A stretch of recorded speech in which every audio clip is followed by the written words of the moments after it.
ನಮಸ್ಕಾರ. ಶಿವಶಕ್ತಿ ಜ್ಞಾನ ಮತ್ತು ಶಕ್ತಿಯ ದರ್ಶನ ವಿಶೇಷ ಕಾರ್ಯಕ್ರಮಕ್ಕೆ ತಮ್ಮೆಲ್ಲರಿಗೂ ಸ್ವಾಗತ ಹೇಳ್ತಾ ಇರೋದು ನಾನು ಅನುಷಾ. ಮೊದಲನೇ ಬಾರಿ ಚಾನಲ್ ವೀಕ್ಷಿಸ್ತಾ ಇದ್ದೀರಾ ಅಂತಂದ್ರೆ ಈಗಲೇ ಸಬ್ಸ್ಕ್ರೈಬ್ ಮಾಡಿ, ನಮ್ಮ ವಿಡಿಯೋಸ್ನ ಲೈಕ್ ಮಾಡಿ. ಕಾರ್ಯಕ್ರಮದಲ್ಲಿ ನಮ್ಮ ಜೊತೆಲಿದ್ದಾರೆ ಈಶಾನ್ಯ ಕಾಳಿ ಉಪಾಸಕರಾಗಿರುವಂಥ ಶ್ರೀಯುತ ಪ್ರವೀಣ್ ದೀಕ್ಷಿತ್ ಗುರುಜಿಯವ್ರನ್ನ ಕಾರ್ಯಕ್ರಮಕ್ಕೆ ಬರ್ಮಾಡ್ಕೊಳ್ಳೋಣ. ನಮಸ್ತೆ ಗುರುಗಳೇ, ಕಾರ್ಯಕ್ರಮಕ್ಕೆ ಆತ್ಮೀಯ ಸ್ವಾಗತ. ನಮಸ್ಕಾರ. ಯಾ ದೇವಿ ಸರ್ವಭೂತೇಷು ಶಿವಶಕ್ತಿ ರೂಪೇಣ ಸಂಸ್ಥಿತ ನಮಸ್ತಸ್ಯೈ ನಮಸ್ತಸ್ಯೈ ನಮಸ್ತಸ್ಯೈ ನಮೋ ನಮಃ. ಗುರುಗಳೇ, ಕೆಲವೊಂದು ಬಾರಿ ಏನಾಗುತ್ತೆ ಅಂತಂದರೆ ನಮ್ಮ ಫ್ರೆಂಡ್ಸ್ ಅಂತ ಅಂದ್ಕೊಂಡಿರ್ತೀವಿ ಅಥವಾ ಸ್ನೇಹಿತರು ಅಂತ ಅಂದ್ಕೊಂಡಿರ್ತೀವಿ, ಅವರಿಂದನೇ ಸಮಸ್ಯೆಗಳಾಗ್ತಾ ಇರುತ್ತೆ. ಅಂದರೆ ಇವತ್ತಿನ ಕೇಳ್ತಾ ಇರೋಂಥ ವಿಚಾರ ಏನು ಅಂದರೆ, ಈ ಶತ್ರು ಬಾಧೆ ಅಥವಾ ಶತ್ರುಗಳ ಒಂದು ಕಾಟದಿಂದ ಹೊರಗಡೆ ಬರಬೇಕು ಅಂತಂದರೆ ಏನು ಮಾಡಬೇಕಾಗತ್ತೆ? ಇದಕ್ಕೇನಾದರೂ ಸರಳವಾಗಿರುವಂಥ ಒಂದು ರೆಮಿಡಿ ಇದೆಯಾ?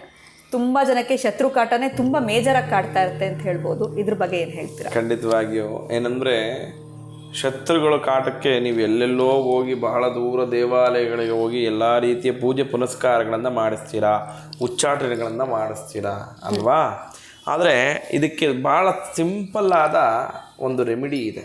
ಏನಂದರೆ, ಯಾವ ನಿಮ್ಮ ಮನೆಯ ಸುತ್ತಮುತ್ತ ನಿಮಗೆ ಆಗದೆ ಇರೋರು ಇದ್ದಾರೆ, ಏನು ಮಾಡಿದ್ರು ಏನೋ ಒಂದು ಮಾಡ್ತಾ ಇರ್ತಾರೆ, ಕಿರಿಕ್ ಮಾಡ್ತಾ ಇರ್ತಾರೆ, ನೆಮ್ಮದಿ ಇಲ್ಲ ನಮಗೆ ಅಂದ ಪಕ್ಷದಲ್ಲಿ ಅಮಾವಾಸ್ಯೆಯ ಅಷ್ಟಮಿ ಅಂತು.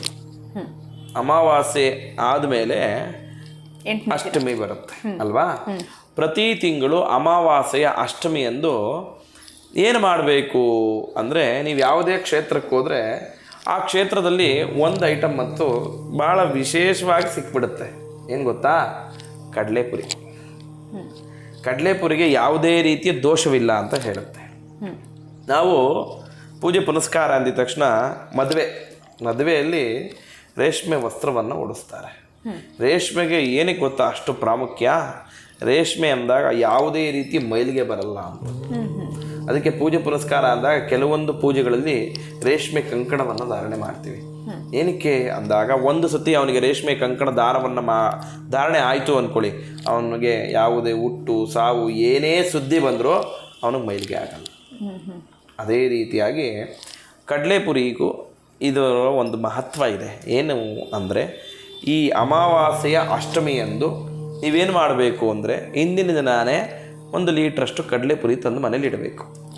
ಇಟ್ಟು ಅಮಾವಾಸ್ಯೆಯ ಅಷ್ಟಮಿಯ ಸಂಜೆ ಏನು ಅಂದಾಗ ಮನೆಯ ಹೊಸಲನ್ನು ಕ್ಲೀನಾಗಿ ಸಂಜೆ ಗೋಧೂಳಿ ಸಮಯ ಅಂದರೆ ಒಂದು 5:30-6 ಗಂಟೆ ಒಳಗಡೆ ಅದನ್ನು ಒರೆಸಿ ಅದಕ್ಕೆ ಅರಿಶಿನ ಕುಂಕುಮವನ್ನು ಇಟ್ಟು, ಮನೆಯ ಯಜಮಾನ ಇರ್ತಾನಲ್ವ, ಆ ಮನೆಯ ಯಜಮಾನನ 1 ಇಡಿಯಷ್ಟು, ಅವನ ಕೈ ಎಷ್ಟು ಹಿಡಿಯುತ್ತೆ 1 ಇಡಿ, ಆ 1 ಇಡಿಯಷ್ಟು ಕಡಲೆಪುರಿಯನ್ನು ತಗೊಂಡು ಇಡೀ ಮನೆಗೆ ನೀವಳಿಸಿ ಅದನ್ನು ಮನೆ ಮೇಲೆ ಎರಚಿಸ್ಬೇಕು.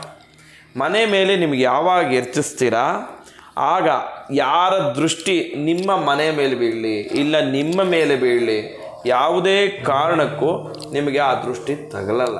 ಇದೊಂದು ಚಿಕ್ಕ ವಿಚಾರ ನೀವು ಮಾಡ್ತಾ ಬನ್ನಿ.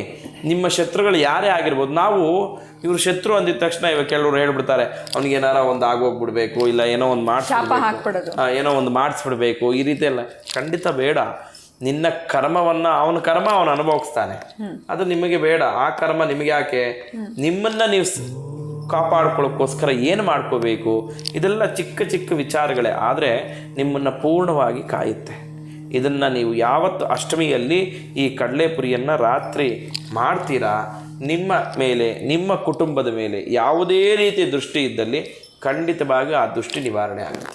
ಖಂಡಿತ ಗುರುಗಳೇ, ಶತ್ರು ಬಾಧೆ ಅಥವಾ ಶತ್ರು ಕಾಟದಿಂದ ಹೊರಗಡೆ ಬರಬೇಕು ಅಂತಂದರೆ ಅಮಾವಾಸ್ಯೆ ಆದ ನಂತರ ಬರುವಂಥ ಅಷ್ಟಮಿ ದಿನ ಬಹಳನೇ ವಿಶೇಷ ಅಂತ ತಿಳಿಸ್ಕೊಟ್ಟಿದ್ದೀರಾ. ಆ್ಯಂಡ್ ತಿಳಿಸಿರುವಂಥ ರೆಮಿಡಿ ಫಾಲೋ ಮಾಡೋದ್ರಿಂದ ಶತ್ರು ಕಾಟದಿಂದ ಹೊರಗಡೆ ಬರೋದಕ್ಕೆ ಸಹಾಯ ಆಗುತ್ತೆ ಅಂತ ತಿಳಿಸಿದ್ರಿ. ಧನ್ಯವಾದಗಳು ತಮಗೆ. ನಮಸ್ಕಾರ. ಜೈ ಶ್ರೀಕೃಷ್ಣ. ನಿಮಗೂ ಕೂಡ ಸಾಕಷ್ಟು ಶತ್ರುಗಳ ಕಾಟ ಆಗ್ತಾ ಇದೆ, ಅದರಿಂದ ಹೊರಗಡೆ ಬರಬೇಕು ಅಂತಂದರೆ ಈ ಒಂದು ರೆಮಿಡಿಯನ್ನು ಫಾಲೋ ಮಾಡಿ ಅಂತ ಹೇಳ್ತಾ ಇವತ್ತಿನ ವಿಡಿಯೋನ ಮುಗಿಸುವಂತಹ ಸಮಯ ಆಗಿದೆ. ನಮಸ್ಕಾರ.